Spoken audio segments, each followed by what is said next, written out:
Bonjour à tous. En marge du congrès Réavis à Cannes, nous sommes partis à la rencontre d'Arnaud de Malocène, explorer chez The Boson Project, qui nous explique l'impact de la remise en cause du CDI sur notre système de protection sociale.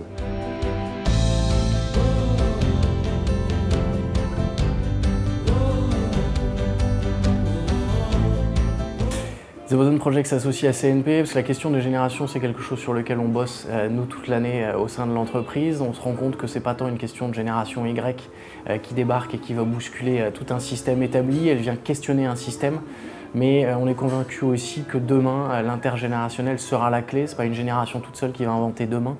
C'est bien quelle responsabilité on a tous ensemble pour construire la société de demain. C'est dans ce sens-là qu'on a été intéressé de travailler avec CNP. Parce que l'enjeu de protection sociale est quelque chose de très structurant pour notre société demain. Donc on travaille tous les jours dans les sociétés, les entreprises, et ça nous intéresse maintenant de basculer à l'échelle de la société et réfléchir ensemble, poser les bases d'un système inclusif pour demain.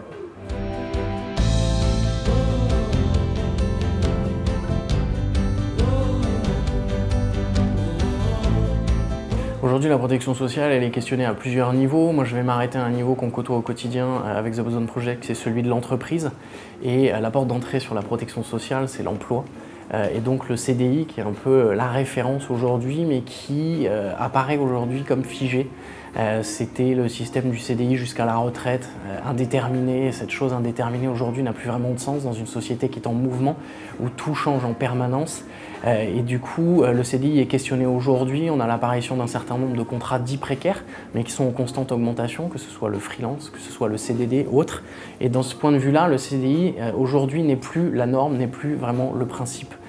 Derrière, le CDI ne répond plus forcément aussi à certains besoins de la société, à certains besoins des entreprises. On a la question de l'obsolescence des compétences, qui est quelque chose de très fort, et le CDI n'apporte pas une sécurité par rapport à ça, alors qu'avant il apportait une sécurité de l'emploi, demain il ne l'apportera plus de ce point de vue-là.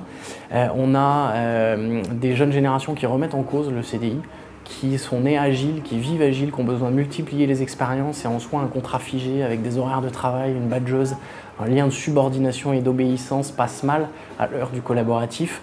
Et enfin, on a la question du chômage, puisqu'on a une augmentation constante du chômage qui touche principalement les jeunes et les femmes seules, qui constituent aujourd'hui un nouveau risque social. Donc on a un champ de la protection sociale qui est en plein mouvement à travers cette remise en cause du contrat de travail. Et demain, il va falloir pouvoir se mettre tous autour de la table pour pouvoir construire un système inclusif qui prend en compte toutes les générations, que ce soit les seniors ou que ce soit cette nouvelle génération précaire, entre guillemets les jeunes et les femmes seules. Et je pense qu'on n'a pas d'alternative, qu'on n'a vraiment pas le choix. Il faut vraiment que toutes les générations se mettent au travail pour construire ce système. Sinon, on va vers une fracture qui sera irrémédiable et ce n'est pas la société qu'on veut demain. Donc je pense qu'il faut qu'on devienne tous militants et qu'on s'engage sur ce sujet-là.